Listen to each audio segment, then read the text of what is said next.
भारतीय चेहरा पूरी दुनिया पर अयां कर दिया, वाजे कर दिया। नरेंद्र मोदी की लगाई आग के शोले अब दूसरे ममालिक तक भी पहुंच रहे हैं।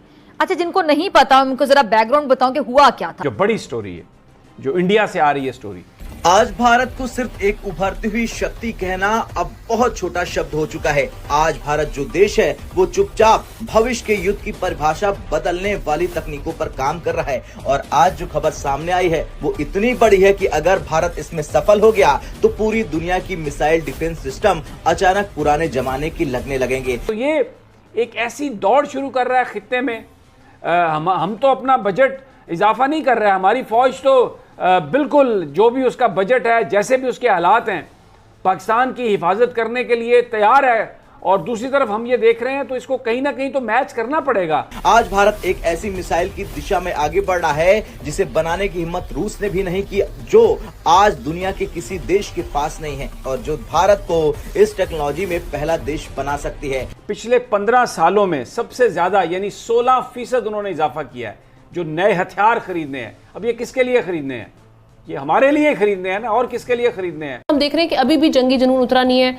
आई स्टार यानी इंटेलिजेंस सर्वेलेंस टारगेट एक्विजिशन और रेकोनेंस प्रोजेक्ट के तहत ये 3 नए जंगी तैयारे इन्होंने खरीदे हैं। तो किस तरह से आप मजमूई तौर पर इसका तज्जिया करेंगे? दरअसल भारतीय वायुसेना ने foundation for science innovation and development यानी कि FSID के साथ एक अहम डील साइन की है। इस डील का सीधा मतलब है भारत अब dual mode ramjet scramjet engine यानी कि DMRJ इंजन पर काम शुरू कर चुका है और इस इंजन के बाद बनेगी दुनिया की पहली DMRJ मिसाइल। अभी तक आपने डुअल पल्स मोटोर वाली मिसाइलों के बारे में सुना होगा। भारत की अस्त्र MK2, आकाश NG, यूरोप की मेटियोर मिसाइल के बारे में सुना होगा। इन मिसाइलों में ड्यूअल पल्स रॉकेट मोटर होती हैं जिससे मिसाइल एंड गेम में ज्यादा ताकतवर हो जाती है। लेकिन जो भारत अब करने जा रहा वो इससे कई गुना आगे की चीज है। देखा जाए तो इंडिया इस टाइम ये सब कुछ अपने सेल्फ डिफेंस में कर रहा है, क्योंकि आप कह सकते हैं कि 2030 तक इंडिया दुनिया की डिक्लेयर हो जाएगा। जब एक आप इतने स्टेबल हो रहे तो डेफिनेटली आपको अपना जो आपके बॉर्डर होते हैं, टेरिटरी, आपको उसको भी डिफेंड करना पड़ता है। एक तरफ उसके पाकिस्तान है, दूसरी तरफ उसका चाइना है, तो दोनों के साथ उसकी जंगें हो चुकी हैं ऑलरेडी। तो किसी भी वक्त तो इसलिए वो पाकिस्तान और चाइना की वजह से ही ये सब चीजें कर रहे हैं। अब रैमजेट और स्क्रैमजेट क्या होते हैं, आसान भाषा में समझ लीजिए। रैमजेट सुपरसोनिक स्पीड पर काम करता है, आमतौर पर मैक 3 से मैक 5 पर। स्क्रैमजेट हाइपरसोनिक स्पीड पर काम करता है, मैक 6 से ऊपर हवा के अंदर सुपरसोनिक स्पीड होता है। अब तक दुनिया में या तो रैमजेट मिसाइल है या scramjet plus rocket booster system, लेकिन दोनों को एक इंजन में मिलाना, यहाँ पर सारी दुनिया रुक गई है। अब DMRJ क्या है जरा ध्यान से समझिए। DMRJ मतलब कि लॉन्च के बाद इंजन रैमजेट मोड में चला जाएगा। मिसाइल सुपरसोनिक क्रूज करेगी, जैसे ही स्पीड और ऊंचाई सही होगी वही इंजन अपने आप स्क्रैमजेट मोड में शिफ्ट हो जाएगा। यानी एक ही मिसाइल एक ही इंजन, उड़ान के बीच सुपरसोनिक से हाइपरसोनिक में ट्रांसफर।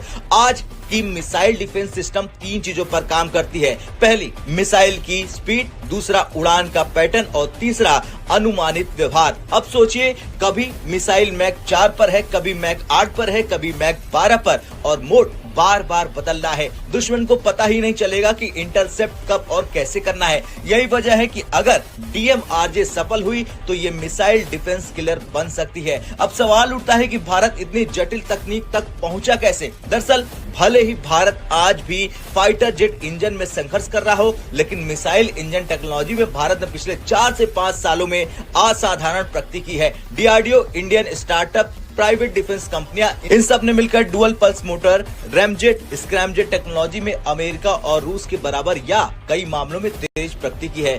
जनाब लगारी साहब, क्या पाकिस्तान की मिसाइल टेक्नोलॉजी से हमारा दिफा जो है वो मजबूत हुआ है और क्या हम दुश्मन पर हमला करने के बाद अपनी पोजीशन बरकरार रखते हुए फतह हासिल कर सकते हैं?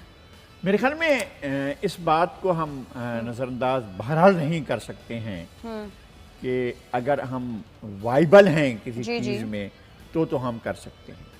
अगर हम इतनी बड़ी जंग जैसा खेल खेल सकते हैं और उस खेल के अंदर हम जाकर जो है तबाही को फिर मेंटेन भी कर सकते हैं और तबाही की बर्दाश्त करने की सलाहियत भी रखते हैं, तो बस ठीक है, जंग आप लड़ें, जहाँ भी लड़नी है आपको अपना शौक़ पूरा करें।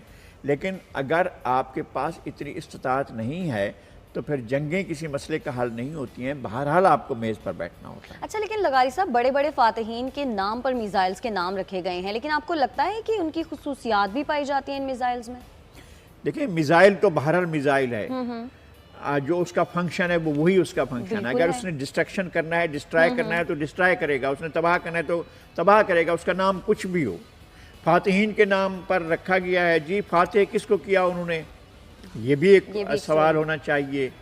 फिर हमें साथ में ये भी बताना चाहिए कि मुल्तान शहर में 1 लाख इंसानों को किसने कत्ल किया था। फिर यह भी हमें बताना चाहिए कि सांगड़ के करीब यहाँ पर एक शहर हुआ करता था मंसूबरा, उसकी ईंट से ईंट किसने बजा दी थी और वहाँ पर तमाम इंसानों का कत्लेआम किसने किया था, और सारे के सारे मुसलमान थे।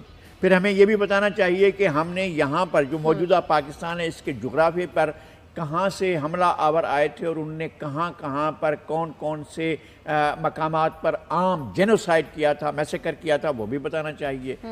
वो आगे तो बाद में जाते हैं ना पानीपत की तरफ, तो फिर बाबर गया और कहा कि खोपड़ियों का, अगरचे वो भी जो लोधी को उसने फतह किया था वो भी मुसलमान ही था, और कहा था कि मुझे खोपड़ियों का मीनार बनाकर बताओ, मैं खोपड़ियों का मीनार देखना चाहता हूँ। बहरहाल ये एक हुकूमतों के खेल होते हैं, वो अपने तरीके से खेलते हैं और हथियारों के नाम कुछ भी रख लें, उनकी अपनी मर्जी है। लेकिन लगारी साहब, फातहीन के जिक्र से पैदा होने वाली जो जज्बाती फजा है वो हम पर कैसे असरअंदाज हो सकती है?